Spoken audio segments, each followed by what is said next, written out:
Stress can be a good thing as well. Well-being was it for me. If there was one thing that kept me on the straight and narrow, it was that. Just knew there was a real problem and that there could be a solution to it. And I didn't see a solution out there.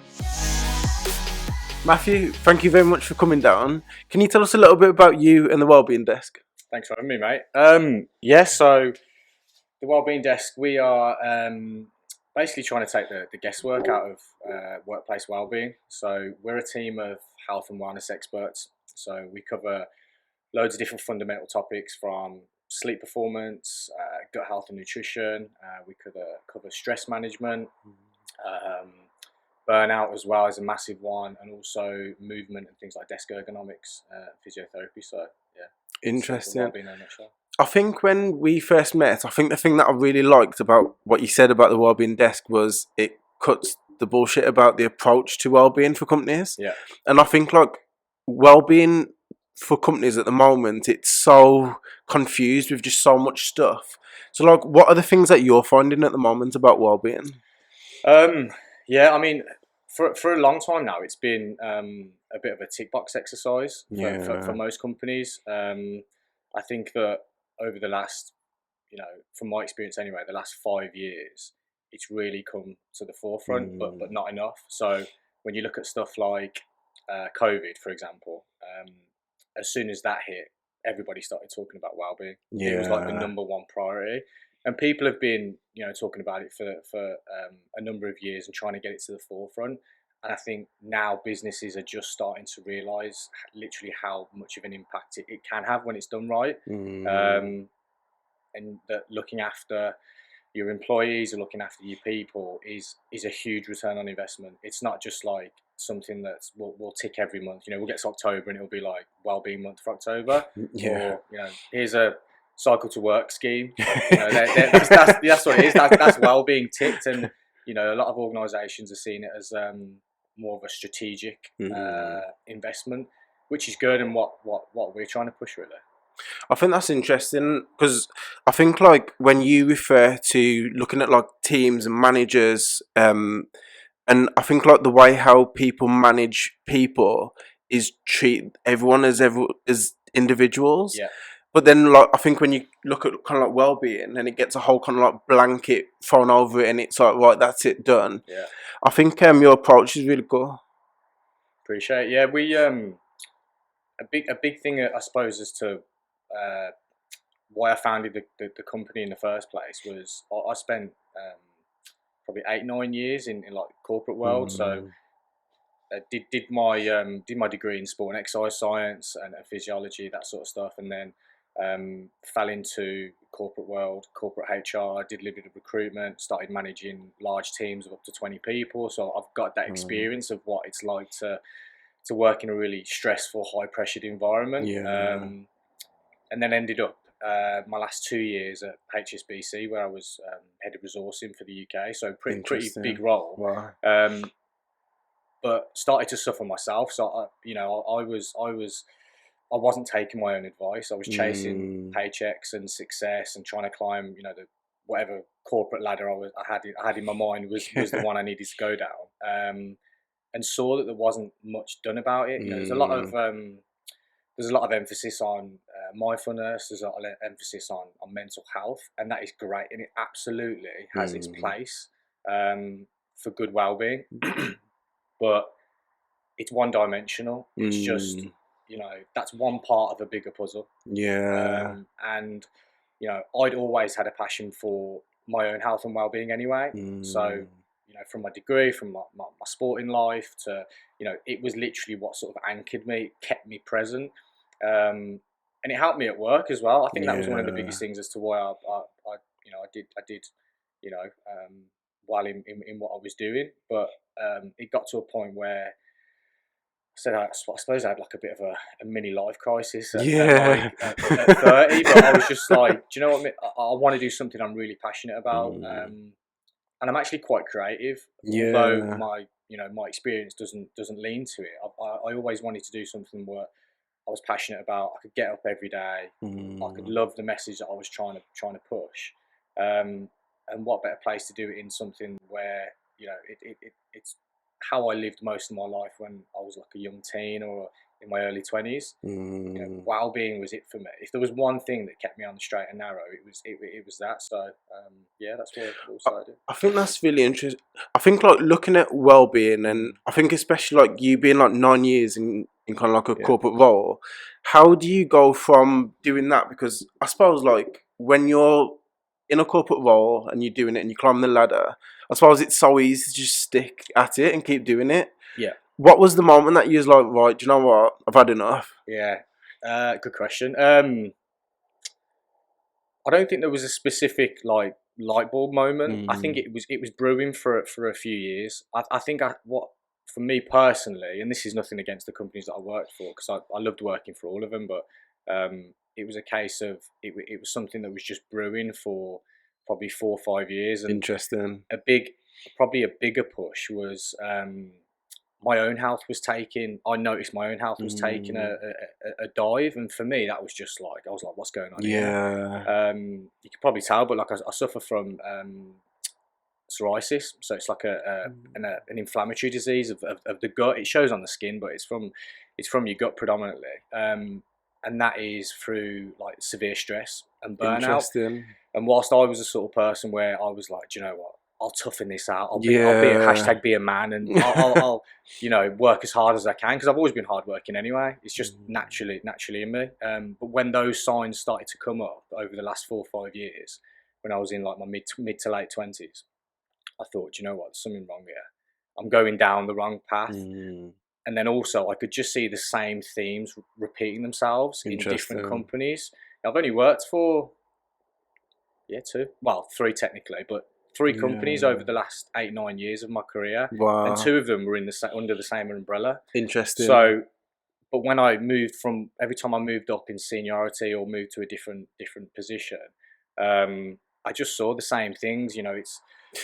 Same cycle. Yeah, I mean, not to go off topic too much, but people who work in corporate, no matter what it is, whether it's finance, law, recruitment, HR, etc., etc. It's a different place, same story. Yeah, you most definitely. It's like you have to really, really fight really hard to get your worth. Yeah. You never get your worth, then you're never happy. Then you think to yourself, I'll stick it out because they'll give me a promotion in the next whatever many years. But the thing is, if that's for you, go do it. I've got nothing against that. But for me personally, I just, I'm always quite reflective, and I just sat back and I was like, do you know what? Do I want to be doing this when I'm 40? Yeah. Still battling. I was like, no way. I was like, I need to give more than I'm giving. Yeah. And I felt like I was, typical. I just felt like I was in a rat race, going round in a hamster wheel. Knowing what you know now, would you have done it sooner, or do you think like when you did leave was the perfect time? I think it was the right timing, because I think I wouldn't have gained that amount of experience. That would have given me the mindset and the tools to be able to run the business like I'm doing it now. So I think it was the right timing more than anything.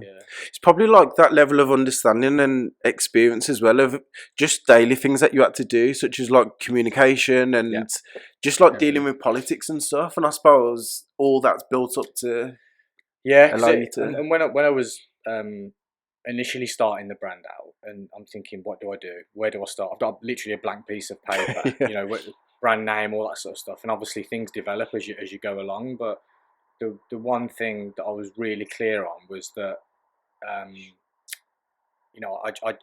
wanted people to not go through what I went through. And it's not saying that I went through anything severe or anything like that, but I just knew there was a real problem and that there could be a solution to it. And I didn't see a solution out there.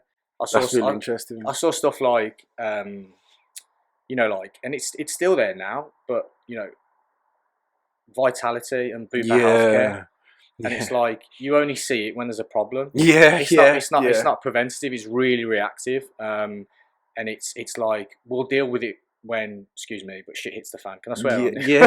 But I was like, when shit hits the fan and something goes really wrong, then we'll do something about it.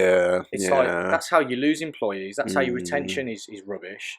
That's how you don't grow a community or a good team. That's not how you grow a business, in my opinion. I'm sure people think I'm wrong or have different options, different opinions. Sorry, but I just saw that there was nothing there, and I used to always think to myself, and I always used to tell myself, what would I, if I was looking back at a younger me trying to climb this corporate ladder, and I was, struggling the way I was, and I knew a lot of people were, but back then it was of a time back then, like I'm not 50. back a few years ago, people, the whole stigma about talking about how you're feeling was really still there. I think it's still there now, and especially for men as well. Yeah. Talking about how you're feeling was like a no-go. Yeah, people just crack on. Yeah, don't they? I'll work really hard. I'm Yeah. corporate. I'll forget my family life, and I won't look after myself, and I'll just drink every Friday and get back on it on work on Monday, and you're just in a vicious cycle. So I always just think to myself, what would I have loved to have seen if I was in that spot? Yeah. And that's what the Wellbeing Desk is. I would have loved to have seen, just to hear directly from experts in each fundamental pillar of health and well-being. Not to be overwhelmed by science, even though that's what we back our research and topics on, and go from there. Yeah, I think I can really relate to that, because one of the reasons why Rewind Creative was set up was because, again, like we was in-house working with external agencies, and was like, do you know what, we just really think we can do better. Yeah, we think we can do so much better. So I can really relate to that story, to be fair. What would you say is like the vision of the Wellbeing Desk? Like, what is it you aim to achieve? I think for me, it's to build a brand that's well known in the marketplace. Everyone says this all the time, but I want us to really be that sort of go-to provider for workplace well-being. And we're working at the moment on developing like an advisory arm of the business as well, which is a lot more aimed at C-suite, and helping companies really look at that strategic agenda. So where does it fit within the business? Where does investment come from? How do each operational area fit in, and what are the actual tangible outcomes of it? How are we actually measuring what's being done? I think a lot of companies are just, again, this is why we're trying to take the guesswork out of it. A lot of companies are just guessing their way to it. Interesting. And they're just we'll do this, we'll do that, and it never sticks. So that's something that we're working on this year, and just to help probably like 1,000 organisations and 1 million employees to just be healthier and happier. Because that's another thing, that we're not trying to take people away from working in a corporate job. We want to help you be your best in your corporate job. In that corporate job, we want to help you professionally and personally, and that's what we're trying to do. So would you say that you're more there for the people or for the employers? Yeah, probably PR answer is both. But no, it's more the individual. Yeah, because I think it's one of those things where it rolls downhill. So when the decision makers, the budget holders are seeing that their people are more productive, they're performing better. Yeah, the return on investment's there because they're taking less sick days. Excuse me. HR cases are low because people aren't reporting things like burnout or mental health issues. But that's not saying that it's a fix-all problem. But it's a consistent intervention that is going to aid it. We're not solving anything, but we're not solving a quick fix problem. Yeah, we're solving an issue that isn't being addressed. So that's what. Where would you say that wellbeing's going wrong right now? It's being sort of shoved under the rug in different business areas. So if you look at the structure of a business, firstly, wellbeing's often, especially now, or a few years ago, wellbeing's always like under diversity and inclusion. And now what you're seeing is slowly but surely more companies are like, they've got a CWO, so a chief wellbeing officer, or they've got somebody in a C-suite position that is just solely focused on wellbeing, and that's what needs to happen. In terms of what's going wrong, it's that tick box exercise, and it's also being consistent with the message in most businesses, and creating like a bit of a community aspect, and giving people the space to feel like they can ask for help. Interesting. A lot of companies talk a good talk, but they, let's look at how much of your staff have left in the last year. Yeah, right. Well-being, because, and again, I'm waffling here, but I'm going off. But over the next probably 5 to 10 years, I think it's like 75% of the workforce will be Gen Z. Yeah. So it'll be the people that are in university, or they're coming out of college, that sort of stuff, or they're coming off apprenticeships or whatever. They expect more. They've grown up in an environment where that is important to them. Like, you can't just grab them with money. And big paychecks.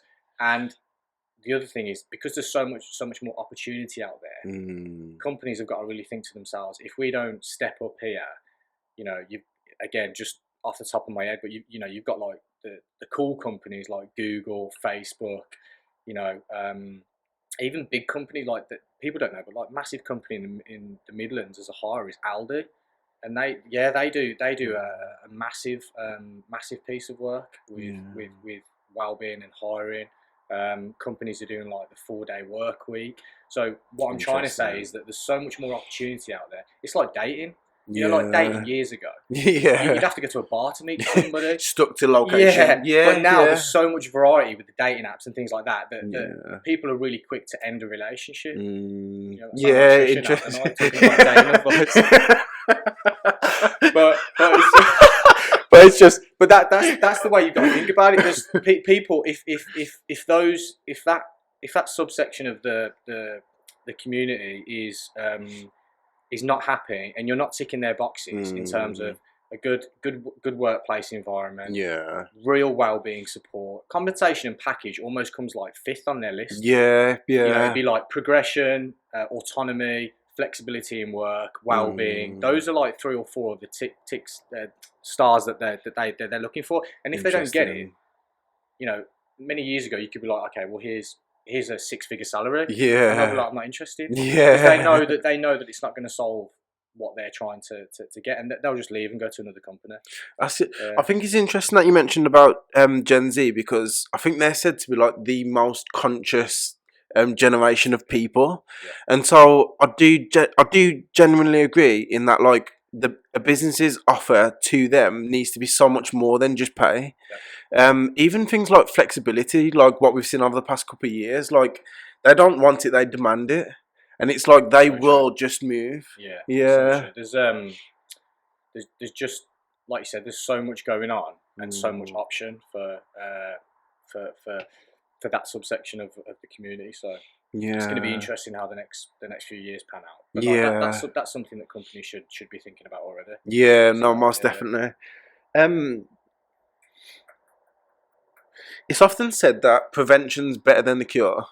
What are some of like the best prevention methods that like when it comes to, I suppose, well-being? The one thing that I would say is that whenever well-being's like a buzzword, right? Everyone's like, oh, well-being this, wellness that. What does it mean? Or what I think it's defined as like when a human is happy and healthy and content and that sort of thing. It's really broad, but for me personally, it's about the small things. So even you talk about people when they're starting out like a transformation or a health journey or a lifestyle journey or a diet or whatever it might be.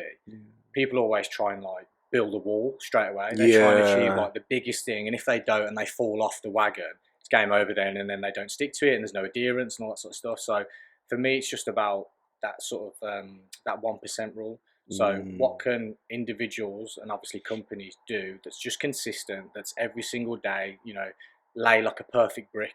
Interesting. And then you'll have a wall after, so long. So for me, it's just focusing on the small things. And we talk a lot about this in our workshops and seminars by way of like habit management. We talk about small things like managing your calendar and making sure you're managing your well-being within your calendar and that sort of thing. Like you'd make time for an important meeting, but would you book out 15 minutes to go outside and get some fresh air? It sounds basic, but it makes a huge difference. But just that 1% and nailing those small things, like getting your 7 to 8 hours a night, making sure you're eating a healthy, balanced diet, making sure that once that you do get, because stress can be a good thing as well. And again, going off It's a good topic, motivator. yeah, Yeah. we talk about this in our talks as well. Like stress, stress can be a good. It depends how you view stress. So you know, if it's severe stress, then obviously it's a different conversation. Yeah. But when you're talking about stress that, you know,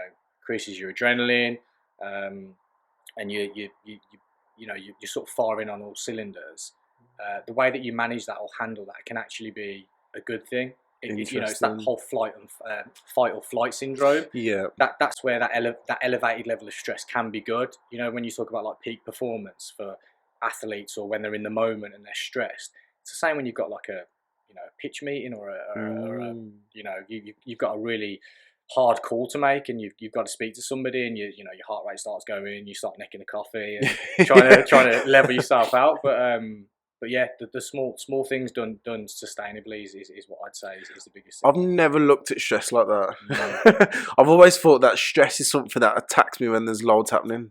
Yeah, but I suppose like even just thinking about it differently could get you to perform differently. Yeah. Under those. So when you get in that fight or flight syndrome, fight. I can never say those two words together. Flight or fight. Flight or fight. There's a hormone that's released called oxytocin, and it's actually related to it's called the hugging hormone. It's like a social bonding hormone that gets released in your brain chemically when your adrenaline's up, your heart rate's up, and you've got elevated levels of stress.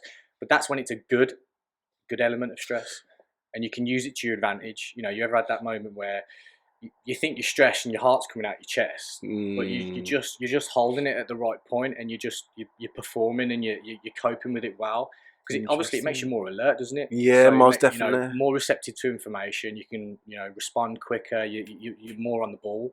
So from that aspect of it, that's when we start talking about stress management. Yeah, and how you know, we're not trying to label it as like this devil. Yeah. Because everybody will have stress. You'll have stressful. I got stressed this morning when I nearly got on the wrong train. So, you know what I mean? So it's just it's you know, it's all relative. It's all relative. So what would you say are like the first initial like few steps that anyone could do to almost like reframe what stress means to them?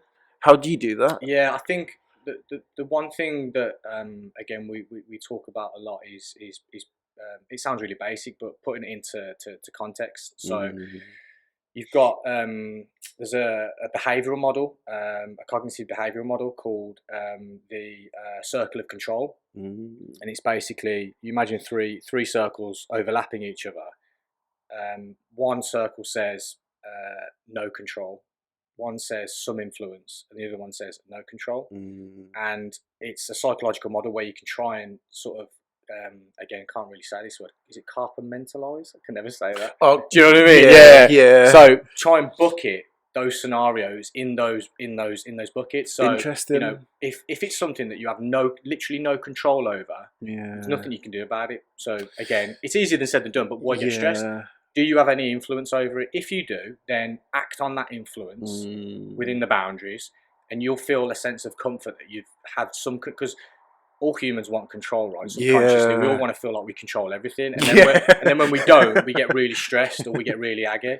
So using that is a model that we talk quite a lot about, and it helps with sort of framing how you look at stuff. That's interesting. Yeah. I actually think that could help with procrastination as well. Yeah, it's exact same kind of the same thing. Interesting. You know, when you've got like a to-do list that's as long as your arm, and you just don't know where to start. It's like, okay, well, what can I influence in the next 15-20 minutes, and then box it off. And then it's almost like, again, just bucketing each bit. What, you know, if I don't have any control over whether this person is going to come back to me after a pitch meeting, or, you know, I'm waiting for an invoice to come through or something like that, you're like, okay, well, that's that then, and you just book it over, and then that's it. You know, where you focus is where your attention is where your focus is. So that's going to help massively. Damn. Yeah. I saw a LinkedIn post that you put up about how much money companies lose on average to sickness. Yeah. What's that figure? Yeah, like, it's on average. Yeah, so if you look at it from Office of National Statistics, like they updated it a few months ago, but and again, this is what the scary thing is. On average, for an average employee, so somebody that technically is, you know, not off a lot of the time, is well performing, all that sort of stuff, doesn't have any other issues ongoing, the average person takes about 6.5 to 7 days of sick leave each year. Wow. Doesn't sound a lot, right? Yeah. But that equates to about £710 per individual, per person. Wow. Now, when you think about that, it doesn't sound a lot. However, when you start thinking about, like, if you're a small startup company and you've got 50 employees, right? Well, that's 50 times 700 quid alone, which is like 30, 40 grand. That's a lot, yeah. So that's just on like your average employee. Then when you start looking at companies that have got 100 plus people, you're talking 70, 80 grand. Then when you look at companies that got 1,000 people, you're talking nearly £1 million. So that in itself is one scary statistic that most people don't realise. And then the other one is that if you're you've got that as one cost.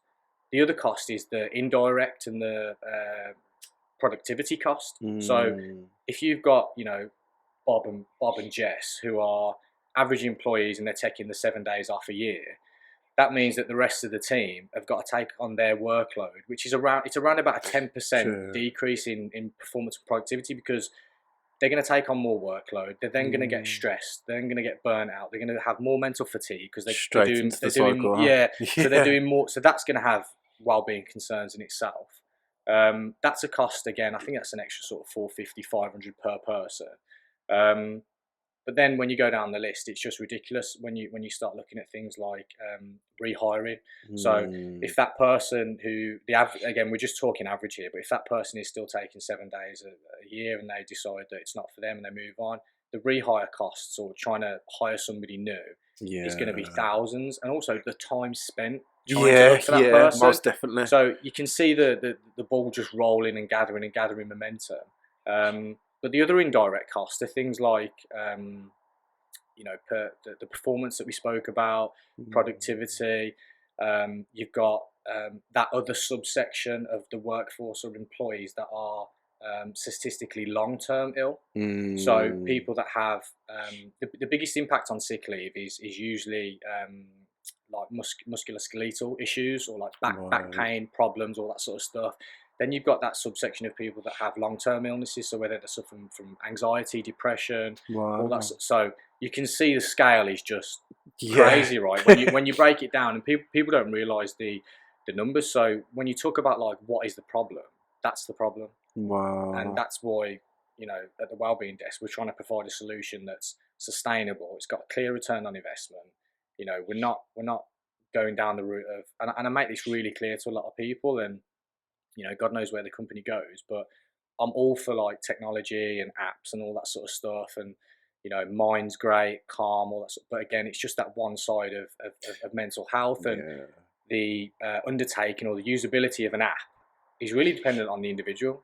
So if you invest in some fancy app that's got all the bells and whistles, but the undertaking and the uptake of people, the usability of it, the accountability of people using it is really low, it's pointless. You know, you need people to, you know, there's that in-person element where our experts are literally educating you, giving you the space, the knowledge, the tools to say, look, forget my work life, forget my home life, this is me time now. You know, if I want to be at my best performing at work, if I want to have better relationships with my spouse or my partner or my family and my friends, I need to look after number one. So how do I do that practically?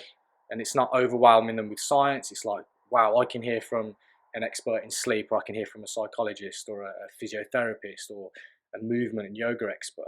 Like I'm being biased here, but I would have loved to have heard from those sort of people. And I think that's where our sort of USP is really in the market. Would you say that there's would you say that there are many other companies on the market like yourselves? There are other companies that, you know, they've got like, you know, websites and, you know, speak to an expert and all that sort of stuff. And it's all like online. It's like Zoom. There's no in-person element to it. Because obviously it's expensive at the end of the day. It is, But, you know, the return on investment piece and the education is what we're really doing. And also, like, you know, I want to make it sexy to talk about wellness. I don't want it to be like boring. You know, there's a lot of companies out there that are doing some really good stuff. But there's also a lot of sort of historic companies where they are just relying on tech Mm. to make a quick buck, and they're just trying to, like, you know, speak to an expert on a phone call. Yeah. It's like, that's not going to Yeah. help me at all. Yeah. You know, and it's not going to help me. If I was a company owner, I'd be like, that's not going to help me at all. How do you, not so much sell it into companies, but how do you educate companies? Because I think, like, when it comes to things like well-being, it's not something that directly goes on to making money, but it's something that, as a result, will go on to making money. So, like, how do you educate companies on that? Yeah, so one of the things that we talk about a lot is the whole return on investment thing. And whilst I don't like talking about it too much, but, you know, companies care about their bottom line ultimately.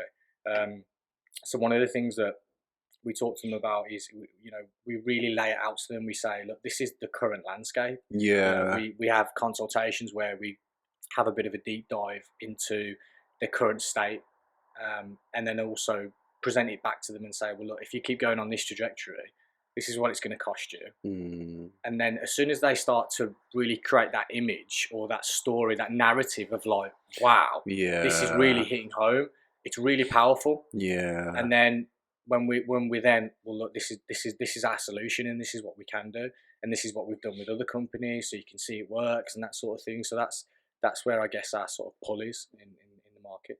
How have you found, like, going from working in corporate teams to working with corporate teams? Good question. I think it's been advantageous in some aspects because I've been that person. Yeah. So like, it's almost like I'm talking to myself. Yeah, So interesting. so I, you know, I like to think that I understand exactly what they're going through.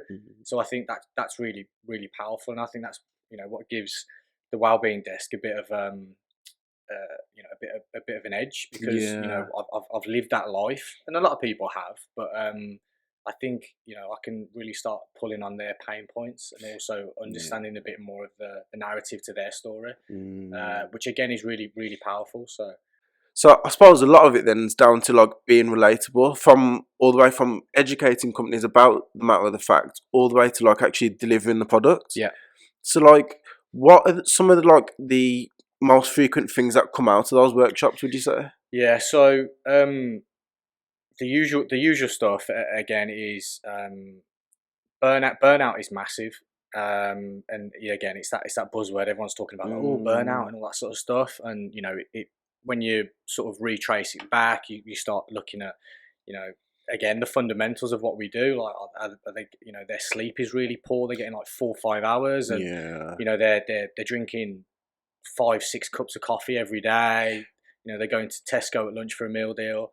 You know what I mean? It's stuff like that. When you start peeling back the layers, you realise, well, God, no wonder you're like burnt out or on the verge of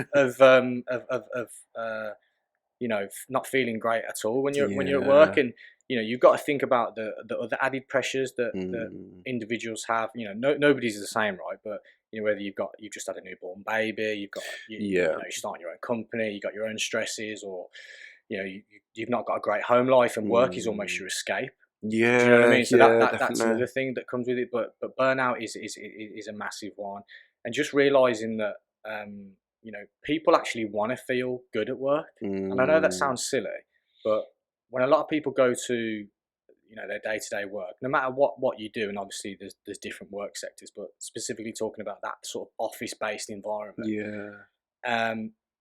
you know, people want to feel good, and why shouldn't you? You spend like 89% of your life at work, so why aren't you at your best? And what can we do to look at that? And that's when it goes back to things like, you know, your sleep, your nutrition, you know, how you're managing stress. Are you moving enough? You know, the real core foundational basics of just good health and well-being, and not complicating things. And you'll find that if you start hitting those sort of 4 or 5 pillars, the rest of your life falls into place. Interesting. It sounds like a magic pill, but it's not. But you'd be really surprised how most people, you know, don't even exercise. Or you know, they think that, you know, being on screens until 12 o'clock at night. Self-care, And don't get me wrong, yeah. I've done it. I'm sure you have as well. In terms of you're trying to get ahead, or you're trying Still to do it. yeah. And that's when the whole conversation again going down the rabbit hole of things like boundaries. Yeah, I used to be terrible at setting boundaries. Personally, professionally, it was like, right, foot on the gas. I'm just going to go. yeah. And that's what most people do. They're literally every day. They're literally just holding onto a tether to just keep going. And that's why we're in hashtag pandemic of poor workplace health. Interesting. And that's why this whole the whole conversation about the Great Resignation. Yeah. And people always leaving because they are getting to a point where, and up. again, COVID was a massive catalyst for this. Yeah. Because it really brought to the forefront of, wow, like my life can change like this. What do I need to do? I need to sort this out. I need to do something that's within my control to make myself healthier and happier. Interesting. So yeah, you mentioned about people spend like most of their lives at work and want to feel happy at work, and I think like it's so true. And people at work almost become your second family.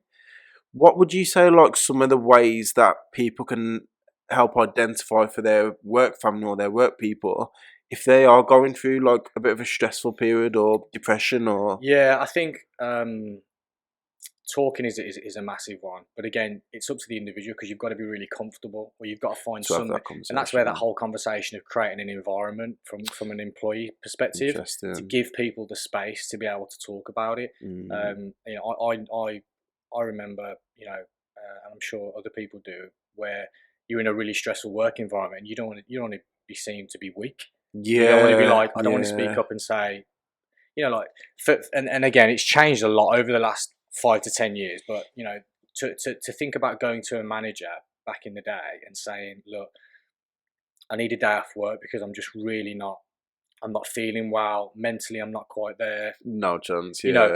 Most people would just say that they were sick, or they're calling sick. Yeah, because of the element of like shame that's over it. Rather than how mad is that? Yeah, interesting. But nowadays, it's hopefully it's a lot more encouraged to have that conversation. But I think if you ultimately, if I was an employee now, and I know this is easy to say, but it's really the only option, is that if you're in an environment that's toxic and it's stressful, and you can't see, if you're an employee and someone says to you, "What's your company's wellbeing agenda?" and you can't reel off what it is, you've got a problem. Yeah, I'd say so myself personally, because if you don't know where to go in times of crisis, there's only one way you're going to go, and you're going to implode. So, and then you're going to resent your job. You're going to resent yourself. You're not going to enjoy what you do. You're not going to perform. You're either going to get fired. Yeah. HR is great, but it's also got a toxic element to it. Yeah. So it's that performance planning and all performance management and all that sort of stuff, which it's got its place, absolutely. Yeah. But I think when we talk about well-being, if you're not seeing the signs, it's like red flags. If you're not seeing if you're not seeing the signs and you're seeing too many red flags, toxic environment, you don't feel confident enough to have the conversation, or you try and have the conversation, it's never followed up, as a classic one, then it's time to look elsewhere. Interesting. And I think don't be scared to do that. And I'm not telling everyone to leave their jobs, but that people for years would stay in a job that was completely toxic because they and again, convenience. Yeah, and do you know what? It goes back to that historical. Going off topic here, but it goes down that historical route of sort of like where your family comes from, and having like our parents, or certainly my parents, were of a generation where it's like you were lucky to have a job. If you have a job, you got to stay there for 34 years. Yeah, no matter what shit they throw at you just got to put up with it, because and it's very selfless when you think about it, that they put themselves in those environments because they had kids, and they it wasn't really well paid, and you've got to keep your family afloat, and you've got to keep a house above your head. And obviously it's changed dramatically now because there's a lot more opportunities.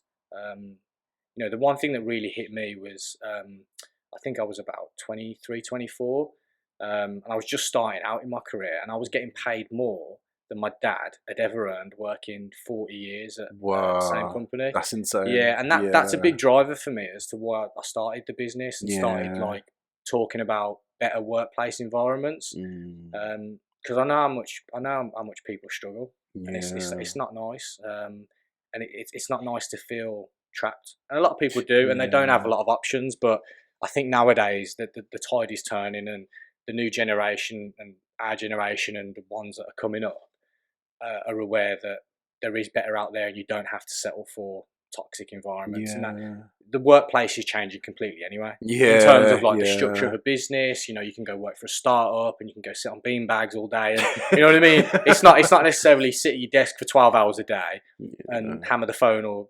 completely send out loads of emails every day. So that's shifting, and it needs to. What would your advice be to a small to medium business, 10 people, can't afford to actually do anything well-being wise, but doesn't have a clue in terms of like where to start, but does also want to look better after their people? Yeah. Budget's always a tricky one. So if I was a small business owner, I think it would be to be really transparent with your team and your people. And you've got that opportunity if you've got a small team of like even 5 or 10 people. Be really open, let them hear it from you as the business owner, and give them the autonomy to say, look, what would you want from us in terms of your well-being? And it doesn't have to be like a huge investment. It can be like even small things like, today's meeting, we're going for a walk.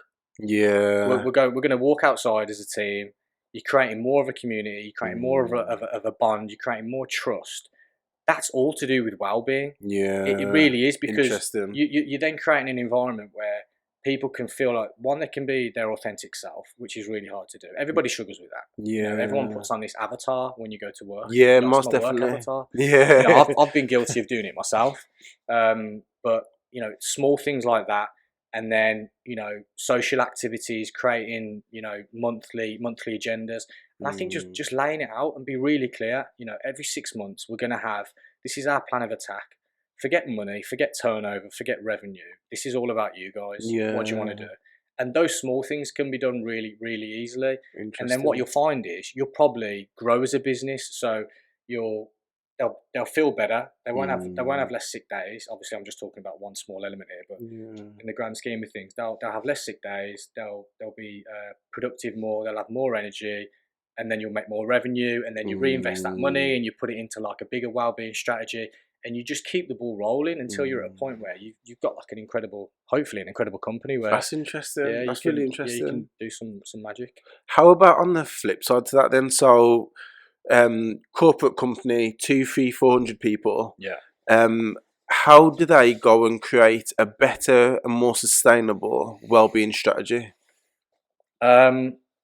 I think firstly they need to make it a strategic item. Like they need to have a core pillar of the business, just like you'd have, HR or finance. And wellbeing does fall under HR, but I think now it needs to move out. It needs to be its own pillar of business with its separate investment, or budget from the CEO. HR gets one, finance gets one, operations gets one, wellbeing needs to get one, and of course there'll be interactions with it. You'll work really close, just like you would in any business, right? Definitely. So that, I think it needs to be a strategic agenda. Again, it needs to be spoken about openly, to say this is the runway of work that we're going to do, not just here's a free fruit basket at lunchtime and here's a cycle to work scheme. Like here's a discounted gym membership. It's like, well, that's great. It's like I said to you before, that is great and I love it and it means well, but it's not going to solve a problem. It's like giving somebody a car when they don't know how to drive. So that's why we're really passionate on that educational piece of we're not killing people with science, but we're saying, look, these are the basics that you can do to just elevate everything else. So I think and they need to employ the Wellbeing Desk. Or work with us, sorry. What are some of like the biggest challenges that you see as to why like a wellbeing strategy would fail in a business? I think most of them fail because they're not thought through enough. Because again, if I was to say to you, when we go back to what good looks like, if you've got a chief wellbeing officer, again, it's not everybody, but and this is just my opinion, but a lot of the chief wellbeing officers that are being employed don't have the education or the experience or understanding from a wellbeing perspective. They're often like HR leaders that get promoted into a C-suite role, and they go, "I'm chief wellbeing officer." Yeah, You know, interesting. and they've got great business acumen, which is fantastic, but you're missing the real key point of like, okay, well, where does the understanding of well-being come in? Yeah. You know, do you understand the, you know, it doesn't have to be in depth, but do you understand the science of sleep and why you need it and how to improve it and what affects it and what you can do to, you know, enhance it? Do you understand how your gut health affects your productivity, your energy levels, you know, all that sort of stuff? So that's where, again, our experts come in and give that advice. Burnout and mental health is becoming like a really quite trending topic. But what do you think's being done to actually combat it, and how do you think we could combat it better? Yeah, it's when a lot of people talk about well-being, it's the first thing that they mention, because it's one of the areas that, like you said, is widely talked about. It's even talked about in the media in terms of, you know, the psychological state of the UK and all that sort of stuff. And there's loads of charities doing a load of great work, and you've got, you know, some really good interventions like, you know, Calm, you know, the Calm app, and Mind charity and stuff like that. And again, like I said at the start of the podcast, I love all that stuff, and it's absolutely got its place. But I think people are missing a really big part of the puzzle, because you know, whilst it's really easy for companies to go, we look after the well-being of our employees. You know, we're working with Calm or Mind, or we're doing, and it's great, but it's like it only solves one piece of the puzzle, like I keep saying. So, you know, and again, people that are suffering with really severe mental health, it's a completely different topic. You know, and that's to be left to experts within the psychology field, and doctors and all that sort of stuff. So, but you know, you'll often find that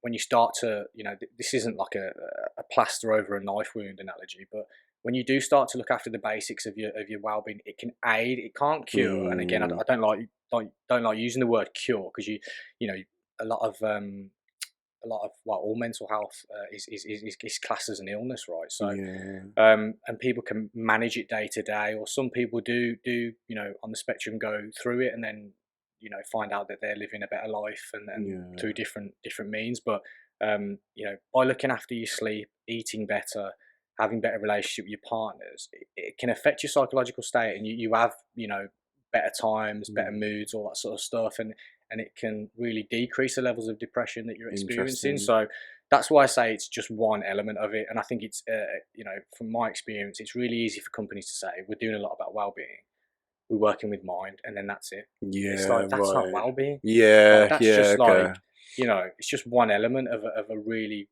complex puzzle. We've seen over like the past couple of years with things like COVID, and obviously like the Great Resignation, there's been so much change in kind of like workplace. What do you think the future of the workplace looks like? I think in an ideal world, there is a mixture between the whole flexibility conversation, so hybrid working, hashtag hybrid working, and all that sort of good stuff that everyone's going on about.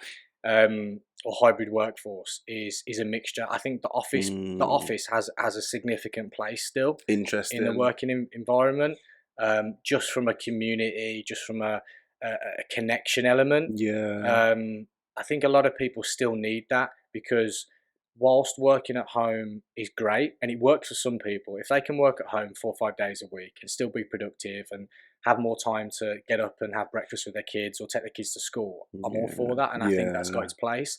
But I also think there's a big part of the population that struggle to have the boundaries between home life and work life. And it's really easy to, when you're in that sort of comfort environment, or an environment where you can relax a lot and you can ease up, productivity just goes down. You know, procrastination goes up. And you know, I think there's, you need an element of structure. Like anything, you need a plan. You need some form of structure and discipline to go into the office, even if it's just 2 days or 3 days a week, Yeah. and then the rest work from home. I think that's what it's going to look like, and I think that's what it needs to look like. I think that the other big one is the conversation about the 4-day work week. So there's been loads of studies over in like Norway, Sweden, the whole Nordic part of the world, where they're just really leading the way in terms of the work-life balance. The lifestyle over there is incredible. Like as most people, most people really know about. But there's a few companies in the UK that have done a pilot scheme with the 4-day work week. I heard about that. Yeah. So there's like Atom Bank.